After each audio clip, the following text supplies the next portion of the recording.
अस्सलाम वालेकुम नाजरीन, प्रोग्राम दूसरा रुख में खुशामदीद। मैं हूं आपका मेज़बान नादुर गुरामानी। नाजरीन, तहरीक इंसाफ की जानिब से अगर देखें तो वो पावर शो दिखाने के हवाले से उनकी स्ट्रेटजी अब सामने आ रही है। स्वात में जलसे के बाद मुल्क के मुख्तलिफ इलाकों में जलसों की स्ट्रेटजी जो है वो तैयार की गई है। तहफ़्फ़ुज़ आईन पाकिस्तान के जो रहनुमा हैं वो भी जो जलसा होगा उसमें शिरकत करेंगे। जो हाल ही में इजलास हुए हैं उसमें भी तहरीक इंसाफ और तहरीक तहफ़्फ़ुज़ आईन पाकिस्तान जो हुकूमत के खिलाफ अलाइंस बनाया गया है वो रहनुमा इस वक्त काफ़ी मुतहरिक नज़र आ रहे हैं। हाल ही में उन्होंने डॉक्टर अब्दुल मालिक बलोच से भी मुलाकात की थी और दीगर जो सियासी जमातें हैं उनसे भी राब्ते जारी हैं। सिंध के अंदर GDA से भी रब्ता किया गया है और जल्द ही मुलाकात का इम्कान भी ज़ाहिर किया जा रहा है। दूसरी तरफ अगर हम देखें तो मुस्लिम लीग नून भी इस हवाले से मुतहरिक नज़र आ रही है। नवाज शरीफ साहब जो हैं वो पार्टी सदर बनने के बाद पंजाब के अंदर जो अहम इजलास हो रहे हैं उनमें भी शिरकत कर रहे हैं और हाल ही में ये खबरें सामने आ रही हैं कि मुस्लिम लीग नून के जो सेनेटर्स हैं उनको भी नवाज शरीफ साहब ने तलब किया है और पार्लिमान के अंदर जो स्ट्रेटजी होगी मुस्लिम लीग नून की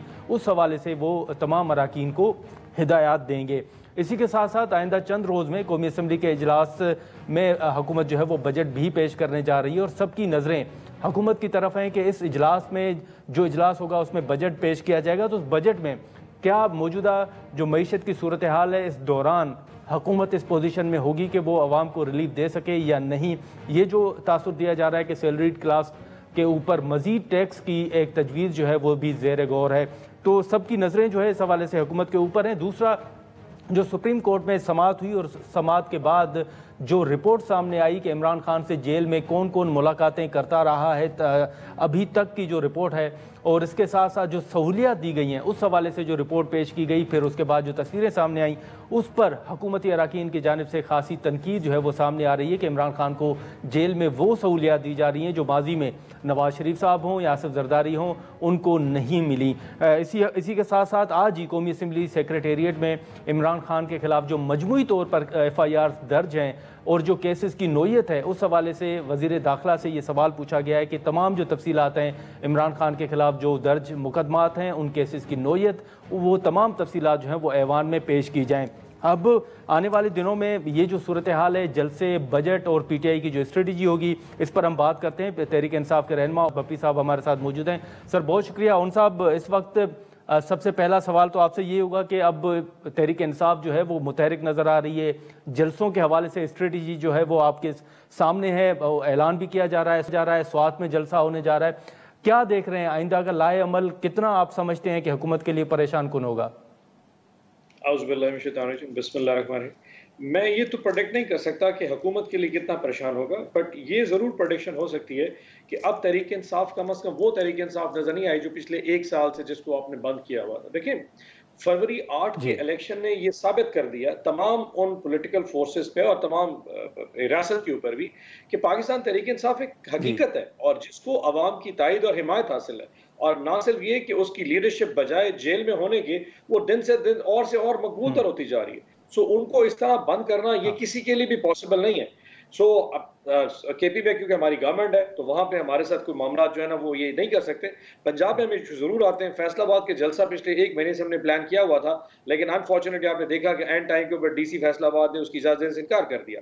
इतना खौफ आखिर क्यों है? मतलब एक जलसे में क्या हो जाता है? तकरीरें होंगी, अवाम आएंगे, कुछ नारे होंगे, कुछ बातें होंगी, बात खत्म हो जाएगी। लेकिन क्योंकि खौफ है उस तकरीरों की वजह से, अवाम के आने की वजह से शायद पंजाब में मास मूवमेंट चली जाए। सो इसलिए फैसलाबाद को इजाजत नहीं दी। पिंडी में हमने जलसे की इजाजत मांगी थी, वो जाके वो रवात रखा ताकि KP से या कहीं से अगर कोई हमारे PTI के सपोर्टर्स आने थे वो ऐसे घूम घूम के पहुंचते पहुंचते उनको तकरीबन 20, 22, 24 घंटे गुजर जाए।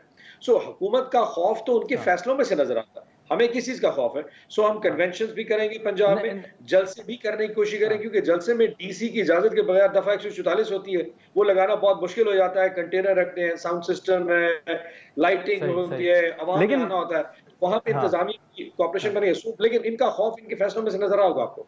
जी नहीं, लेकिन उन सब एक एक चीज़ आप यहाँ पर अगर देखें तो अब सुप्रीम कोर्ट के पहले तो आपको हुकूमती जमात दावा दे रही थी मुज़ाकरात की। अब अगर कल के आप रिमार्क्स उठाकर देख लें तो उसमें अब अदालत भी कह रही है कि आप मुज़ाकरात करें, पार्लियामेंट में जाएं और मामलात को और मुल्क को जो है वो आगे लेकर जाएं। तो आप नहीं समझते कि जो जलसों के हवाले से आपकी स्ट्रेटजी है वो तो ठीक है, एक बतौर सियासी जमात वो आपका राइट है, लेकिन जो आपके मुतालबात हैं आप समझते हैं कि हुकूमत के साथ बैठना पड़ेगा? अब अदालत भी कह रही है कि मुज़ाकरात करें, आगे बढ़े। अच्छा देखिए, अदालत ने जो कहा वो तो ऑब्वियसली उनकी अपनी राय है और वो हम उससे रिस्पेक्ट करते हैं, लेकिन आज के हालात में आप बताइए हमसे कौन मुज़ाकरात करना चाह रहा है? देखिए, रात को टॉक शोज में 2-3 घंटे के लिए आके इस तरह की एक पॉलिटिकल शोशा छोड़ देना कि जी ये हमसे मुज़ाकरात नहीं करना चाहते, ये उनसे मुज़ाकरात करना चाहते जो इनसे नहीं करना चाहते। भाई हकीकत तो ये है कि जिनसे ये अब अगर ये हमसे मुज़ाकरात की बात कर रहे हैं तो क्या इनके पास मैंडेट है, क्या इनके पास अथॉरिटी है, क्या इनके पास इजाजतनामा उनका है कि ये हमसे बात कर सके? जब तक उनका इजाजतनामा इनके पास नहीं होगा ये किसी से बात नहीं कर सकते। सो ऐसे ही शाम को ऐसे पॉलिटिकल बात करके रात को टॉक शो करके चले जाना कि जी पॉलिटिकल फोर्सेस से बात नहीं कर सकते, भाई आप तो रिसीविंग एंड पे है ना, आप तो बेनिफिशियरी हैं सिस्टम के। अगर आप हमारे साथ मुज़ाकरात करेंगे तो आपको कुछ ना कुछ तो देना पड़ेगा। हम तो वैसे जमीन पे लगे हुए ना, हमारी लीडरशिप जेल में, पार्टी बंद है, मतलब टॉप टियर से लेकर सेकंड टियर लीडर सारे जेलों में, खौफ की अलामत है, हमें आपने सीटें खींच दी, हमारे पास तो कुछ भी nothing to lose at all. तो हम तो इस निगोशिएशन में से कुछ गेन करेंगे। Are you willing to bargain? आप हमें कुछ देना चाहेंगे? ऐसी सिचुएशन नहीं है। सो मेरे ख्याल में ये बात सिर्फ गपशप की हद तक है, उनसे मुज़ाकरात का फायदा कोई नहीं, और जिनसे मुज़ाकरात होने वो बात नहीं करना चाह रहे। सो ये मेरे ख्याल स्टैंड ऑफ काफी अर्से तक रहेगा जब तक पाकिस्तान के जो लोग स्टेक होल्डर्स ये उनको अंदाजा ना हो जाए कि बगैर इमरान खान के, बगैर तहरीक इंसाफ के ये सिस्टम, पॉलिटिकल सिस्टम अपने पांव पे नहीं खड़ा हो सकता। जब तक उनको ये लेकिन उन साहब एक बात तो वाज़ेह हो गई ना, अब जितनी बातें हुई उसके बाद एक चीज तो क्लियर है कि तहरीक इंसाफ जो है वो एस्टेब्लिशमेंट के साथ ही मुज़ाकरात चाहती है।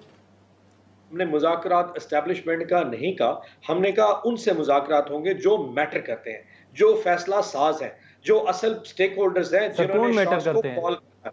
ये तो बेचारे, ये तो पॉन्स है ना हमारी, तो मतलब ये पॉलिटिकल जो इस वक्त क़यादत बैठी है पूरी इस्लामाबाद, लाहौर में या कराची में या बलूचिस्तान में, ये तो छोटे छोटे पॉन्स हैं। इनको कोई उठा के इधर रख दे, कोई उठा के उधर रख देता है, उससे कोई फर्क तो नहीं पड़ने लगा। सो मेरे ख्याल उनसे बात करने का मकसद एट द एंड क्या होगा, वो कहेंगे ठहर जी पूछ के आते हैं। सो जब तक वो पूछने जाएंगे बात खत्म हो जाएगी, तो हम अपनी क्रेडिबिलिटी भी खो गए। लेकिन आपकी नजर में फैसला कौन, इख्तियारात किसके पास है? हुकूमत किससे पूछ के आएगी कि बात करनी है नहीं? वो कौन है जिनकी तरफ आप इशारा करें? ऑब्वियसली अगर मैं कहूं कि वो एस्टेब्लिशमेंट की तरफ आप इशारा कर रहे हैं, आप चाहते हैं कि बिल मैं कह रहा हूं कि जिन्होंने फैसला कर रहे हैं उन्होंने फैसला कर रहा है, and you and me everyone knows about it. बिला वजह किस डिस्कशन में लेके जा रहा है? जी बताइए। अच्छा ठीक है, इस वक्त उन साहब अगर इस वक्त आप देखें तो अब आजम स्वाति साहब जो हैं वो लाइव प्रेस कॉन्फ्रेंस कर रहे हैं, हमाद अजहर साहब वापस आ गए हैं, परवेज इलाही साहब की जमानत हो गई। आप इन तमाम चीज़ों के बाद अब इवन खुद जो हुकूमत में बैठे हैं वो भी ये तनकीद कर रहे हैं कि तहरीक इंसाफ को जो रिलीफ मिल रहा है माजी में वो किसी सियासी जमात को नहीं मिला। अब इन तमाम चीज़ों को सामने रखने के बाद ये भी तासुर दिया जा रहा है कि शायद कोई बैकडोर राब्ते जो हैं वो तहरीक इंसाफ के चल रहे हैं, जिसके नतीजे में हमाद अजहर साहब भी वापस आ गए हैं, आजम स्वाति साहब भी वापस आ गए हैं, शिबली फराज साहब सेनेट में अपोजिशन लीडर बन गए। आप समझते हैं कि कहीं ना कहीं कोई ना कोई बातचीत चल रही है? अच्छा, मैं इसको इस जाविये से नहीं देखूंगा। अगर आप ओवरऑल देखें तो ये इसका सबसे बड़ा जो एलिमेंट निकाला जाता है हमारे खिलाफ, वो ये निकाला जाता है कि जी खान साहब को केसों में रिलीफ मिल रहा है। ये जो लीडरशिप की जो रिलीफ की बात है ये इतना इंपॉर्टेंट नहीं है। परवेज इलाही साहब के साथ क्या केस था? वो एंटी करप्शन पहले लाहौर में निकाला, फिर गुजरावाला निकाला, फिर वजीराबाद निकाला, गुजरात, एवरी टाइम उनकी बात कितनी आखिर एंटी करप्शन में सारी उम्र तो आप नहीं रख सकते ना, कहीं ना कहीं जमानत तो मिल सकती, केस तो चलते रखते हैं। जमानत तो हर मुल्जिम का रिलीफ है, इवन कि 302 का अगर मुल्जिम हो उसको भी जमानत मिल जाती है। ये कौन से कोई इतने बड़े दहशतगर्द हैं इनको जमानतें नहीं मिल सकती? जमानत पे वो आखिर गिरफ्तारी करने के बाद आपको उनको छोड़ दिया गया, तो रिलीफ मिलना होता तो फिर रिलीफ तो आलिया हमजा या डॉक्टर यास्मीन को या एजाज चौधरी या महमूद रशीद साहब को या उमर चीमे को या सनम जावेद को मिलना चाहिए, उनको तो रिलीफ नहीं मिल रहा। बाकी ये जो है तो सारे गलत केसेस थे। खान साहब की अगर रिलीफ की बात कर रहे हैं तो साइफर के केस में था क्या? मतलब वो देखिए, वो जज अबुल हसनात के हवाले से इस्लामाबाद हाई कोर्ट के चीफ जस्टिस साहब लिखते हैं कि मैं हैरान हूं कि 1.5 घंटे के टाइम में एक 77 सफ़ों के मुश्तमिल एक फैसला कैसे लिखा जा सकता? यानी कि 77 सफ़ों का मजमून नहीं लिखा जा सकता। बहुत बड़ा कोई डॉक्टर हो, पीएचडी हो, वो अपने मजमून के अंदर इतना बड़ी तकरीर नहीं लिख सकता जिस तरह जज साहब ने फैसला लिख दिया। तो ऐसे फैसले कहां स्टैंड करते हैं? तो कहीं ना कहीं तो उन्होंने फॉल करना था। इद्दत के केस में क्या है? ठीक अगर है, इद्दत का केस में कल खान साहब को हाँ, जमानत मिल जाती है या बुशरा आपा को लेकिन जमानत तो हाँ आप ओन कहेंगे साहब, मैं रिलीज तो आपकी नहीं है। माजरत आपकी बात काट रहा हूं, लेकिन आज अगर कौमी असम्बली सेक्रेटेरिएट की हम बात करें तो आप ही के रुकन की जानिब से एक कुछ जो सवालात हैं वो जमा कराए गए हैं, जिसमें जैसे मैंने पहले जिक्र किया, ये कहा गया है कि बताया जाए कि टोटल जो FIRs हैं कितनी हैं, उन केसेस की नोयत क्या है, और उसमें एक जो सवाल है वो ये है कि बताया जाए कि मजीद कौन से केसेस हैं जिसमें इमरान खान की गिरफ्तारी जो है वो चाहिए हुकूमत को। तो आपको क्या खदशा है तहरीक इंसाफ को कि अगर जैसे अलकादिर ट्रस्ट में जमानत हो या साइफर में बरी हो जाएं, तो आपको क्या खदशा है कि दीगर केसेस में इमरान खान साहब को गिरफ्तार किया जाएगा अगर इन चलते हुए केसेस में उनकी जमानत हो जाती है तो? अच्छा नहीं जी, कंफर्म है और इसमें कोई दूसरी राय नहीं है। सो खान साहब को तोशा खाना में जमानत मिल अच्छा, चुकी है। खान साहब का साइफर का केस जो है ना हाँ, वो खत्म हो चुका है, उसमें बाइज्जत बरी हो चुके हैं इंशाल्लाह। इद्दत का केस जो कि इंतहाई थर्ड क्लास किस्म की मेंटालिटी है, जिसने भी ये इतनी बड़ी काविश की है उसकी काविश को सलाम, और ये केस भी खत्म हो जाएगा। उसके बाद अब जो इन्होंने प्लान किया है वो तोशाखाना 2 प्लान कर चुके हैं। अलकादिर के ऊपर प्रेशर है, आपने मलिक रियाज साहब का बयान देखा होगा जो बैरिया टाउन के हैं। आपने इसके अलावा डिफरेंट जो अलकादिर यूनिवर्सिटी के VC हैं, अभी कुछ अर्से बाद उनकी आवाजें भी आनी शुरू हो जाएंगी। सो उनके ऊपर प्रेशर अपनी जगह पर डाला हुआ है। प्लस आज हमने सुनने में आया है कि 23 केसेस और हैं जो 9 मई के, जिसमें खान की गिरफ्तारी डाल दी है। तो ये काम तो चलता रहेगा। तो मकसद तो बेसिकली खान साहब को अंदर रखना है, केस तो सिर्फ एक बहाना है, ये सारे ढकोसले हैं। तो वो ऑब्वियसली जो भी भाई साहब ने कौमी असेंबली में ये इल्तवा की तहरीक पेश की है, मुझे अंदाजा नहीं उसमें डिटेल किया, but he is played very cunningly कि कम से कम ये ठीक है, पता तो चले कि हाँ, आपको चाहिए लेकिन क्या। लेकिन जो कल रिपोर्ट सामने आई है ओन साहब, अब उसके बाद तो तहरीक इंसाफ को ये शिकवा नहीं है ना कि खान साहब जो है वो कैद तन्हाई में है? कौन सी रिपोर्ट? अच्छा, वैसे आपस की बात है गुरबानी साहब, कम से कम ये तो नहीं कह सकते वहां हाँ, 5 स्टार किस्म की फैसिलिटी है, यानी कि 6 बाय 6 का कमरा नहीं भी सबको 5 नजर स्टार तो आया। नहीं कह सकते, लेकिन सर वॉक कर सकते हैं, मशीन है, या वहां मैं पर जो सहूलियात हैं वो तो वॉक आपने क्या जी, करना। सो 6 बाय 6 का कमरा सारी दुनिया ने देखा। उसी कमरे के अंदर वॉशरूम बगैर छत के, वो भी सारी दुनिया ने देखा। खूंटी पे कपड़े टके हुए सारी दुनिया ने देखे। तकिए के ऊपर वो गत्ता जो रखा हुआ जिसके ऊपर सर रखने की जगह है, वो भी सारी दुनिया देखी। 4 बैरक्स इस साइड के और 4 बैरक इस साइड के ऊपर। ये कंफर्म है कि जहां वो वॉक करते हैं उन सही, बैरक्स में एक भी बंदा नहीं है। तो सॉलिटरी कन्फाइनमेंट को यही कहते हैं, कैद तन्हाई, यानी कि जहां पे उनको रखा गया है वहां और कोई शख्स नहीं, यानी कि सुबह से लेकर शाम तक सिवाय जो शख्स आके खाना दे के जाता है उसके अलावा कोई शख्स उनसे ना मुलाकात कर सकता है ना कोई बात कर सकते हैं। इसी को सही, कैद तन्हाई कहते हैं। उसके आने के बाद मेरे ख्याल उसके ऊपर क्या ट्रम्पेट खेलना की जी बहुत बड़ी पुरतइश है। आई मीन एक काम करते हैं ना, जिस हालात में मरियम नवाज शरीफ को या नवाज शरीफ साहब को रखा गया था, उनके आप कमरों की फोटो निकाल के ले आए, पता चल जाएगा कि उनके कमरों में क्या सहूलियात चल थी और इनके कमरों में क्या, कंपैरिजन चल ड्रॉ हो जाएगा। इसमें कौन सा बड़ा चलें, इतना ठीक है, तो पाना। ठीक है, ठीक है, ठीक है ओन साहब, बहुत शुक्रिया सर, आपने वक्त निकाला। नाजरीन, ओन अब की गुफ्तगू आपने सुनी। हम यहाँ पर एक शॉर्ट ब्रेक लेंगे और ब्रेक के बाद उसामा सरवर साहब मुस्लिम लीग नून के रहनुमा में ज्वाइन करेंगे।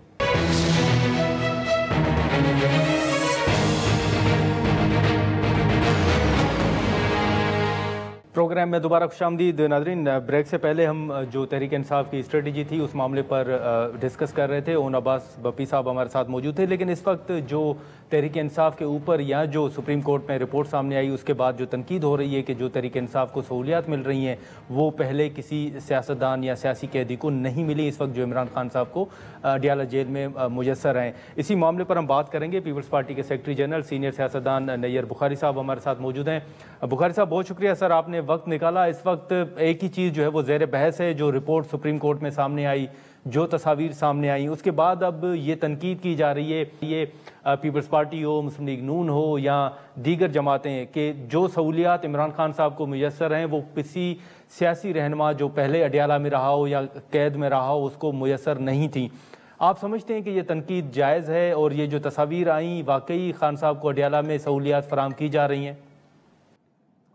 शुक्रिया। देखें, जो तस्वीर है ऑब्वियसली रिपोर्ट उन्होंने किसी एरे वाले को तो नहीं दी, मतलब सुप्रीम कोर्ट ऑफ पाकिस्तान में दी, और ये समझते हो कि अगर इसका कोई गलत बयानी हुई तो सुप्रीम कोर्ट इसका कॉग्निजेंस ले लेगी।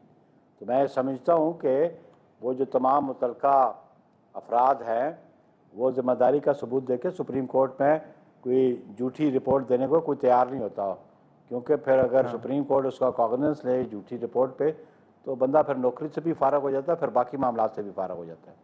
तो इसे समझो कि उस रिपोर्ट को आप डिनाई नहीं कर सकते जब तक उसका कोई कंक्रीट डिनाइल किसी और जानिब से आए। तो सुप्रीम कोर्ट ने कह दिया कि जी हम किसी वक्त भी किसी शख्स को भेज के इसको एग्ज़ामिन करवा लेंगे। लेकिन एक बात बड़ी ज़रूरी है कि ये जो सहूलतें उनका फराहम है, आया ये जेल के जो मैनुअल है उसके मुताबिक है जी। बेटर क्लास वालों को ये चीज़ें तो नहीं मिलती। बेशक वो चाहे फॉर्मर प्राइम मिनिस्टर या कुछ हो, लेकिन जेल का जो मैनुअल है उसके मुताबिक ही सहूलतें बेटर क्लास को दी जा सकती हैं। ये जेल मैनुअल में कहाँ लिखा है कि जी एक्सरसाइज के लिए साइकिल देनी चाहिए? ये जेल मैनुअल में कहाँ लिखा हुआ है कि उनको ऐसा कॉरिडोर फराहम किया जाए जिसमें वो वॉक कर सकें? ये जेल में कहाँ लिखा हुआ है कि उनको आप लाइब्रेरी की बुक्स बाहर से फराहम करें? जो लाइब्रेरी जेल के अंदर है, जो किताबें हैं, वही आपको दस्तयाब हो सकती है ना। और फिर ये जेल मैनुअल में बेटर क्लास के लिए, जैसे बी क्लास कहते हैं, बेटर क्लास होती है। तो जो जेल मैनुअल में बेटर क्लास है उसके मुताबिक तो चलो ठीक है। एंड ओवर एंड अबव जो चीज़ें मिली हैं, मैं समझता हूँ कि हमारा इतराज़ बिल्कुल बनता है जब बतौर citizen of Pakistan. Political activist या पॉलिटिकल लीडरशिप जो करती है वो अपनी जगह, लेकिन एक बहसियत पाकिस्तानी मैं समझता हूँ कि जब रूल ऑफ लॉ की बात करता है इमरान खान, तो रूल ऑफ लॉ की बात है, इक्वलिटी बिफोर लॉ की बात करता है, तो फिर ये तो बाकी जो बेटर क्लास के एंटाइटलमेंट लोग हैं, बेटर क्लास कौन देता है? आईजी जेल खाना जात देता है, होम डिपार्टमेंट देता है, या कोर्ट ऑर्डर से मिलती है। तो बेटर क्लास के जो मैनुअल है उसके ओवर एंड अबव जो मिली है, मैं समझता हूँ कि ये इनको एक सहूलत फराहम की गई है। ओवर एंड अबव मैं ये समझता हूँ कि इन्होंने एक ब्लैकमेल करने का एक तरीका इख्तियार करके अथॉरिटी से ये चीज़ें इन्होंने हासिल की हैं। तो तनकीद तो बनती है कि जब रूल्स के बगैर चीज़ लेंगे तो। हाँ, तो आपको क्या लगता है सर कि फिर ये सहूलियात कौन दे रहा है? अब जावेद लतीफ़ साहब हो या दीगर रहनुमा हो, मुस्लिम लीग नून के रहनुमा जिनकी खुद पंजाब में हुकूमत है, वो भी तनकीद कर रहे हैं कि इनको सहूलियात कौन दे रहा है। तो सर फिर आप समझते हैं कि इसकी तहकीकात होनी चाहिए, वज़ीर आला मरीम साहिबा तहकीकात करें? ये बिल्कुल मरीम साहिबा लेना नहीं रिपोर्ट अपने होम डिपार्टमेंट से। जेल जो है होम डिपार्टमेंट के नीचे है, रिपोर्ट लें। मैं तो सिर्फ एक बात कहता हूँ, देखिए कोई शख्स कानून से बालातर नहीं। जो सहूलतें बेटर क्लास को जेल मैनुअल में वो मिलनी चाहिए, अगर ओवर एंड अबव उससे है तो फिर ये मैं समझता हूँ कि ये तो उनको सहूलतकारी है। हाँ। और इसका नोटिस गवर्नमेंट को लेना चाहिए बिल्कुल। तो आप ये भी समझते हैं कि ये जो एक बहस है कि खान साहब जो हैं वो आर्टिकल्स कैसे लिख रहे हैं, ट्वीट्स कैसे हो रहे हैं उनके अकाउंट से, तो आपको कोई ये भी डाउट है कि ये खान साहब वाकई खुद ही लिख रहे हैं, ट्वीट्स भी वो खुद ही कर रहे हैं? ये उनके अपने सेक्रेटरी इंफॉर्मेशन ने कह दिया कि वो तो जेल में, उनको तो एक्सेस नहीं है, तो उनका जो ट्वीट है, जो एक्स है, वो तो बाहर से हैंडलर कोई और है। तो फिर वो फिर भी उसको जो एक ज़ाब्ता है, जो रूल्स हैं या जो एग्रीमेंट है, जो हर जो शख्स जो है ट्विटर यूज़ करता है, उसका एक एग्रीमेंट है कि जो प्राइवेसी और सिक्रेसी है और टर्म्स एंड कंडीशंस हैं कि अगर कोई और उसको यूज़ करेगा तो ये मिसयूज़ होगा, और अगर कोई मिसयूज़ करेगा तो फिर उसका ट्विटर अकाउंट बंद हो जाएगा। तो मैं समझता हूँ कि ये रऊफ हसन ने तो खुद कहा है कि इमरान हसन तो ट्विटर इस्तेमाल ही नहीं करता, तो फिर ये कौन उसको यूज़ कर रहा है और किसकी बिहेस्ट पे यूज़ कर रहा है, किसकी कन्वेंस से यूज़ कर रहा है, किसकी इजाज़त से यूज़ कर रहा है वो। नाज़रीन, यहाँ पर एक शॉर्ट ब्रेक लेते हैं और ब्रेक के बाद हम यहीं से गुफ्तगू को आगे बढ़ाते हैं।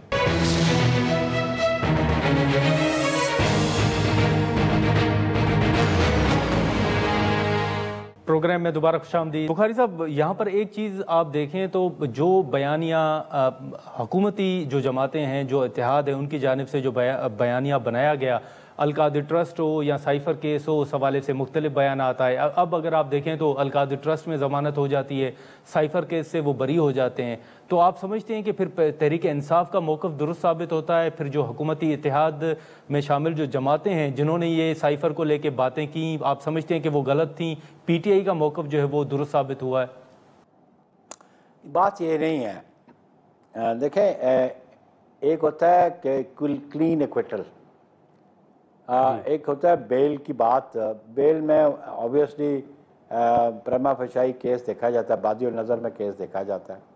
लेकिन ये बिल्कुल जो एग्जेक्टिव है उसको समझना चाहिए कि उनकी जो इन्वेस्टिगेशन ब्रांच है, जो प्रोसिक्यूशन ब्रांच है, वो बिल्कुल अपना केस की तैयारी करके अदालतों में जाएं और वो मटेरियल अदालतों के सामने वो रखें जो फुल प्रूफ हो या जिस पे शक की गुंजाइश ना हो।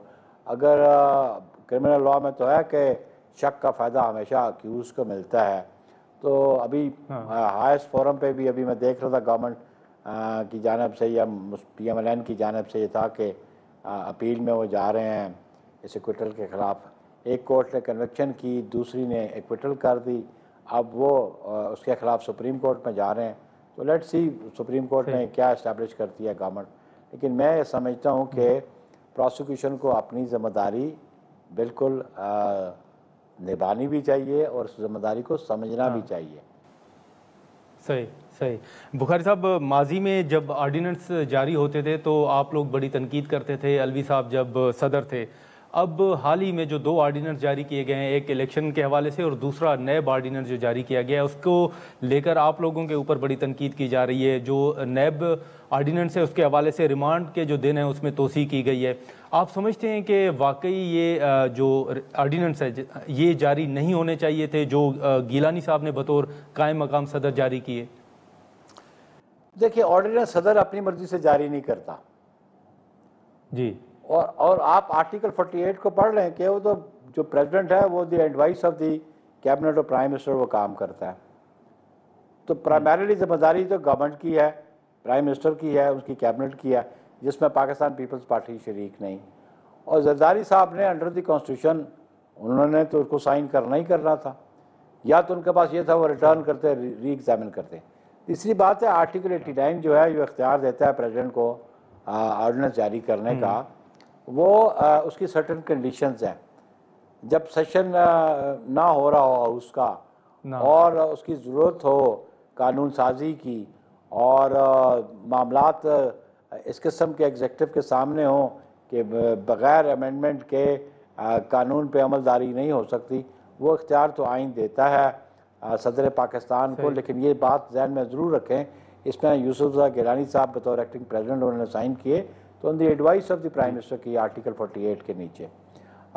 मैं समझता हूँ कि जो आप रिमांड की बात करते हैं ये इसको जस्टिफाई करे, क्योंकि ये अमेंडमेंट भी लास्ट गवर्नमेंट ने की थी। ओरिजिनल लॉ में ये 90 डेज़ था, फिर इसको रिड्यूस करके 40 डेज़ किया गया, अब ये अब 14 डेज़ किया गया, अब 40 डेज़ पे लाया गया। कल गालिबन ये जो ऑर्डिनेंस है जो आइन की रिक्वायरमेंट थी कि on the first day of session ordinance को ले करना पड़ता है बिफोर द पार्लियामेंट, और बिफोर द पार्लियामेंट जब वो ले हो जाए ऑर्डिनेंस तो फिर उसको ट्रीट किया जाता है एज अ बिल। तो अभी बिल की शक्ल में वो आ गया है नेशनल असेंबली में, पार्लियामेंट के पास आ गया है। अगर पार्लियामेंट उसको अप्रूव नहीं करती, बिल को एक्ट ऑफ पार्लियामेंट नहीं बनता, तो वो अमेंडमेंट गैर मौसर हो जाएंगी। और विद इन 120 डेज उनको करना चाहिए। अगर विद इन 120 डेज ये ऑर्डिनेंस जो है जो बिल की सूरत में सामने आया वो एक्ट नहीं बनता तो ऑटोमेटिकली वो लैप्स कर जाएगा, और लैप्स करने से पहले एक प्रोविजन फिर है आइन में को उसकी कंटिन्यूटी के लिए आपको फिर अप्रूवल जो है वो पार्लियामेंट से लेनी पड़ेगी। तो अब तो ये बुखारी साहब एक माजरत आपकी बात काट रहा हूँ, एक आखिरी सवाल होगा मुख्तसर के। अब ये तासुर दिया जा रहा है कि बजट के बाद जो है मुस्लिम लीग नून की जो हुकूमत है जिसको आप सपोर्ट कर रहे हैं उस काबीना में पीपल्स पार्टी भी जो है वो शामिल होने जा रही है। आपकी अहम मुलाकातें भी होती है, पार्टी के अंदर भी मुशावरत होती है। ऐसा कोई इम्कान है कि पीपल्स पार्टी काबीना में शमूलियत इख्तियार करे, और अगर नहीं आप कर रहे तो सर उसकी आपकी नज़र में वजह क्या है? देखिए गुरमानी साहब, सियासत में गुफ्त शनीद होती है। वो पॉलिटिकल पार्लेज हमेशा रहते हैं, पॉलिटिकल पार्टीज बिल्कुल गुफ्त शनीद। वो पीपल्स पार्टी तो गुफ्त शनीद पे बिलीव करती है। अगर PMLN ने मेरी क़यादत को ऑफ़र की तो मेरी क़यादत अपनी CC से ज़रूर मुशावरत करेगी, और हमने ना शामिल हुए थे वो भी पीपल्स पार्टी की सेंट्रल एग्जीक्यूटिव कमेटी का फ़ैसला था, और जिस कमेटी ने फ़ैसला किया वही उसी को एग्जामिन दोबारा करेगी। और सियासत में तो गुफ्त शनीद रहती है और हमेशा गुफ्त शनीद रहनी चाहिए। चले ठीक है बुखारी साहब, बहुत शुक्रिया सर, आपने वक्त निकाला। नाज़रीन, अय्यर हुसैन बुखारी साहब की गुफ्तगू आपने सुनी। हम यहाँ पर एक शॉर्ट ब्रेक लेंगे और ब्रेक के बाद मुस्लिम लीग नून का मौक़िफ़ जानने की कोशिश करेंगे। वो बजट का मामला हो, तहरीक इंसाफ के साथ मुज़ाकरात का, या फिर जो इमरान खान को सहूलियात के हवाले से तनकीद की जा रही है उस मामले पर भी हम बात करेंगे।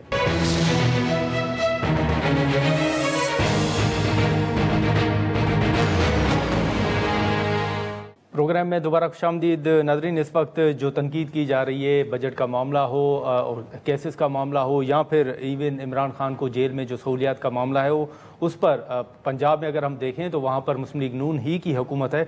लेकिन मुस्लिम लीग नून के जो अपने रहनुमा हैं वो भी इस मामले पर तनकीद कर रहे हैं, और उसी मामले पर फिर पीपल्स पार्टी हो या दीगर जो इत्तेहादी जमातें हों वो भी ये मुतालबा करती हैं कि फिर मुस्लिम लीग नून को इसका नोटिस लेना चाहिए और वज़ीर आला पंजाब को अपने ही जो होम डिपार्टमेंट है उससे रिपोर्ट लेनी चाहिए। उसामा सरवर साहब, राजा उसामा सरवर साहब हमारे साथ मौजूद हैं, हम उनसे गुफ्तगू करेंगे। सर, बहुत शुक्रिया।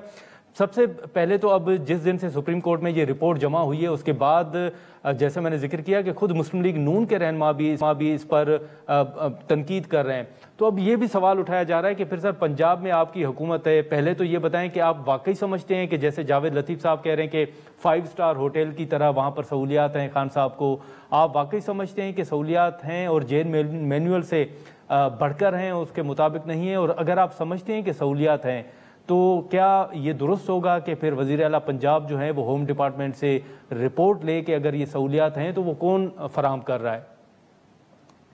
औज़ुबिल्लाहिमिनश्शैतानिर्रजीम, बिस्मिल्लाहिर्रहमानिर्रहीम।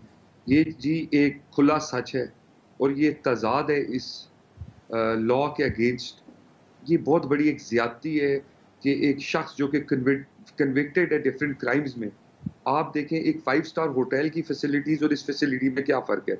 आपके पास हर किस्म की बुक उधर अवेलेबल है, आपके पास स्टेट ऑफ द आर्ट, आपके पास एक्सरसाइज के लिए मशीनरी मौजूद है, आपके पास एयर कंडीशनिंग मौजूद है, आपके पास एक पूरा LED अप्रूव्ड है, आपके पास बेड अप्रूव्ड है, आपके पास 5 स्टार होटल की तरह वॉशरूम एक है। मेरा नहीं ख्याल ये किसी किस्म की जेल है, ये एक आप कह सकते हैं एक वेकेशन हो सकती है, ये जेल नहीं हो सकती। जेल, मेरा ख्याल है जेल का मतलब जेल होता है, ये किसी भी हाल में भी ये जेल नहीं लग रहा। ये एक ऐसा मंजर पेश कर रहा है कि जैसा एक कोई प्रिंस है और वो अपनी वेकेशन पे आया हुआ है, जिसको टाइम आउट चाहिए एक अपनी लाइफ से और हर चीज से, और उसको रिलैक्स करने के लिए एक टाइम जोन चाहिए। मेरा ख्याल है ये बहुत बड़ी ज्यादती है। इस पे CM को भी नोटिस लेना चाहिए, PM को भी नोटिस लेना चाहिए, और इस पे हमारे कोर्ट्स को भी ध्यान करना चाहिए कि इस तरह नहीं होना चाहिए। लेकिन उसामा साहब, प्रिंस की रिहाइश को अडियाला से कंपेयर करना आप समझते हैं कि दुरुस्त है?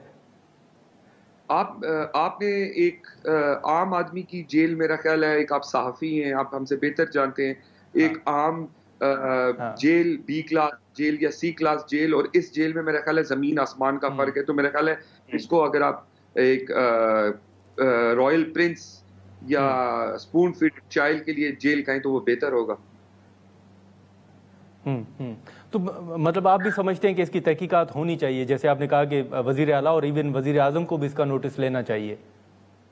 बिल्कुल लेना चाहिए जी। आपने वो जेल भी देखी है जिसमें मरियम नवाज शरीफ साहिबा रही हैं, आपने वो जेल भी देखी है जिसमें नवाज शरीफ साहब रहे हैं, आपने वो तकरीर भी सुनी होगी जो एक साहब ने, इन्हीं साहब ने खड़े होकर की थी कि मैं क्या करूंगा और मैं क्या आके आपको दिखाऊंगा अडियाला में। ये मतलब कि जुल्म था, जुल्म की इंतहा थी। और आपने राना सनाउल्लाह साहब के साथ किया, एहसन इकबाल साहब के साथ क्या किया, या हमारे वो साद रफीक साहब, हमजा शहबाज शरीफ साहब जो तकरीबन 2.5 साल जेल में रहे। ये आप उनकी जेल और इस जेल में जमीन आसमान का फर्क नजर आता है जी। ठीक है, लेकिन उसामा साहब, इसी के साथ साथ दूसरी जानिब अगर हम सियासत से हटके देखें तो अब हुकूमत जो है वो आइंदा चंद रोज़ में बजट भी पेश करने जा रही है। अब सबकी नज़रें हुकूमत की तरफ हैं कि क्या इस बजट में आवाम को रिलीफ मिल सकेगा या नहीं। आपकी जो मुशावरत है वो भी होती है, पार्टी के अंदर भी जो इजलास होते हैं उसमें भी आप मौजूद होते हैं। क्या आप समझते हैं कि हुकूमत इस पोजीशन में है कि आवाम को इस बजट से कोई रिलीफ मिल सकेगा, कोई तवक्कुआत रखनी चाहिए गरीब आवाम को? आज भी जी मियां मोहम्मद नवाज शरीफ साहब की क़यादत में मैं, मरियम नवाज शरीफ साहिबा, मरियम औरंगज़ेब साहिबा, भरत साहब, बिलाल साहब में हम एक मीटिंग में थे। इंशाल्लाह आप देखेंगे जिस तरह हमने पंजाब जी। पूरे में डेली यूज़ की चीज़ों में कमी की है, हर आपकी फैसिलिटी में एक ट्रांसपोर्ट में कमी की है, हर चीज़ में फैसिलिटेट करने के लिए कोशिश की है लोगों को। इंशाल्लाह इस बजट में आप देखेंगे हम बहुत बड़ा मेजर फैक्ट लाएँगे और इंशाल्लाह जैसे-जैसे टाइम गुज़रेगा आपको नज़र आएगा कि काम किस तरह होता है इंशाल्लाह। और आपको हमारी जो बेसिक जो इस टाइम ज़रूरत है वो गरीब लोगों को फैसिलिटेट करने की है कि उनकी आम ज़िंदगी आसान तरीन हो सके, क्योंकि पिछले 4 साल उन्होंने बहुत बोझ तले गुज़ारे हैं, उनको आसानी देने की ज़रूरत है। ठीक है, तो उसामा साहब आज का इजलास किस हवाले से था? ये भी खबरें आ रही थी कि नवाज शरीफ साहब ने सेनेटर्स को भी बुलाया है और सेनेटर से वो मुलाकात करेंगे, पार्लियामान के अंदर जो मुस्लिम लीग नून की हिकमत अमली है उस हवाले से कुछ हिदायत देंगे मियाँ साहब। क्या हिदायत दी गई हैं कि पार्लियामान के अंदर मुस्लिम लीग नून की स्ट्रेटजी क्या होगी? जी बिल्कुल मियाँ नवाज शरीफ साहब सब MNAs, MPAs, सेनेटर साहिबान से कांटेक्ट में हैं, जो हमारे लीडर हैं, पार्टी के सदर भी हैं अल्हम्दुलिल्लाह। तो वो अब सबको एक नई लाइन ऑफ एक्शन दे रहे हैं कि इस बदतमीजी के कल्चर, इस रस्साकशी और इस गालम गलोच और एक दूसरे से एक गलत बयानी एक दूसरे के बारे में करने से परहेज किया जाए और इस मुल्क के लिए आप लोगों को पेशेंस रखना पड़ेगा और एक सही सिमत पे चढ़ना पड़ेगा और कोशिश करनी पड़ेगी कि आप एक अच्छा फैक्टर पेश कर सकें और लोगों के लिए आसानी दे सकें कि लोगों को फ़ख्र हो कि उन्होंने आपको वोट दिया और असेंबली तक पहुंचाया। और इसी वजह से हम लोगों ने वोट दिया है कि हम एक चेंज ला सकें और इंशाल्लाह वो उसी लिए हमें सबको गाइड कर रहे हैं और बता रहे हैं कि हम सारों ने क्या करना है इंशाल्लाह। लेकिन बजट के दौरान तहरीक इंसाफ ने अपनी स्ट्रेटजी तैयार की है कि वो एहतजाज करेंगे, बजट के हवाले से अपना ऐवान के अंदर भी जो है वो बाइकाट नहीं करेंगे बल्कि मौजूद रहेंगे और सख्त एहतजाज किया जाएगा। तो उससे निमटने के लिए फिर क्या स्ट्रेटजी होगी ओवरऑल जो हुकूमती इत्तेहाद है? भाई आप देख सकते हैं जब से तहरीक इंसाफ वजूद में आई है इन पावर 2012 के जलसे के बाद से आज तक इनने कौन सी जगह है जहाँ एहतजाज नहीं किया। ये तो हमेशा इसी एक सिमत पे चले कि इस मुल्क को डिरेल कर दो किसी तरह। अगर PTI नहीं है तो ये मुल्क नहीं है नाउज़ुबिल्लाह। तो ये इस तरह की जब सोच रखेंगे और आप हर वक्त इसी मिशन पे रहेंगे कि किसी तरह भी इस मुल्क का पहिया ना चल पाए, इस मुल्क को आगे ना बढ़ने दिया जाए, तो इनका अल्लाह ही हाफिज है। और इंशाल्लाह अगर ये कोशिश करेंगे तो हम तब भी अपनी तरफ से पेशेंस रखेंगे और कोशिश करेंगे इनको समझाएं, बुझाएं और इनको बिठा के कहें कि आप टेबल टॉक पे आएं और मेहरबानी करें इस मुल्क को आगे बढ़ने दें। और इंशाल्लाह बेहतर ही होगा। लेकिन उसामा साहब एक आखिरी सवाल होगा कि अब तहरीक इंसाफ के हवाले से जो मुस्लिम लीग नून का बयानिया है कि ये 9 मई में मुलविस हैं, अल-कादिर ट्रस्ट की करप्शन हो गई या फिर साइफर केस हो गया, अब उसके हवाले से आप देखें तो अल-कादिर ट्रस्ट में ज़मानत हो जाती है। हमने देखा जो साइफर केस है उसमें अगर बरी हो जाते हैं वो फैसला आपके सामने है। तो सर अगर ये उनको अदालतों से रिलीफ मिला, वो केसेस अगर गलत साबित हो रहे हैं, तो आप नहीं समझते कि फिर मुस्लिम लीग नून ने जो बयानिया बनाया था वो गलत था? देखिए जी मुस्लिम लीग नून ने जो बयानिया बनाया आज भी मुस्लिम लीग नून उस बयानिया पे कायम है। कादिर ट्रस्ट केस अगर है तो वो बेस्ड ऑन फैक्ट्स है, ठीक है जी। इसी तरह 9 मई को कोई झुठला नहीं सकता। आज तक किसी पॉलिटिकल जमात ने, मेरा ख्याल है किसी भी तंजीमी जमात ने इवन ऐसी कोई चीज नहीं की जिससे आपकी मुल्क की सलामती को क्वेश्चन मार्क किया जाए या आपके मुल्क के अदारों को क्वेश्चन मार्क किया जाए। इनने तो अपनी तरफ से पूरी कोशिश की कि ये पाक फौज को एक विलन का रोल बना के, एस्टेब्लिशमेंट को एक विलन का रोल बना के गिराई जाए। मगर मेरा ख्याल है कि अब हमारे एज अ कौम हमें होश के नाखून लेने चाहिए और हमें सच और झूठ में फर्क करना चाहिए। अगर हमें देखना चाहिए तो हमें ये देखना चाहिए किसने कितना काम किया और कितना डिलीवर किया। चले ठीक है उसामा साहब, बहुत शुक्रिया सर, आपने वक्त निकाला। नाज़रीन, उन अब्बास बपी साहब, नरी साहब और उसामा सरवर साहब की गुफ्तगू आपने सुनी। अब आज ही जब हमने देखा कि कौमी असम्बली के इजलास के दौरान हुकूमती जमातों की जानिब से भी ये तहफ़्फ़ुज़ात उठाए गए कि बजट पेश होने वाला है, लेकिन अभी तक जो कायमा कमेटियाँ हैं उनकी तश्कील नहीं हो पाई। तो स्पीकर ने ये रूलिंग दी है और तमाम पार्टीज़ को हिदायत की है कि वो अपने नाम जो हैं वो जमा करें। ख़ास तौर पर तहरीक इंसाफ को भी कहा गया है और ख़ुद जो हुकूमत में शामिल जमातें हैं उनको भी हिदायत की गई है कि वो जल्द से जल्द नाम जमा करवाएँ ताकि जो स्टैंडिंग कमेटीज़ है उनकी तश्कील मुकम्मल हो जाए और जो बजट का मामला है या दीगर जो ख़ास तौर पर गंदम का बुरान है उसका मामला भी फिर फूड सिक्योरिटी कमेटी को रेफ़र किया जाएगा, क्योंकि पार्लियामान के अंदर अभी तक ये मुतालबा किया जा रहा है कि गंदम बहरान का जिम्मेदार कौन है, इसकी तहकीकात होनी चाहिए। अब देखें कि इस हवाले से फूड सिक्योरिटी को ये मामला भेजा जाता है तो उसके बाद फूड सिक्योरिटी कमेटी किस किस को तलब करती है और इसमें कौन से अहम नाम जो हैं वो सामने आते हैं और किस पर रिस्पॉन्सिबिलिटी जो है वो फिक्स की जाती है। आज के प्रोग्राम में इतना ही, इजाज़त दीजिए, अल्लाह हाफ़िज़।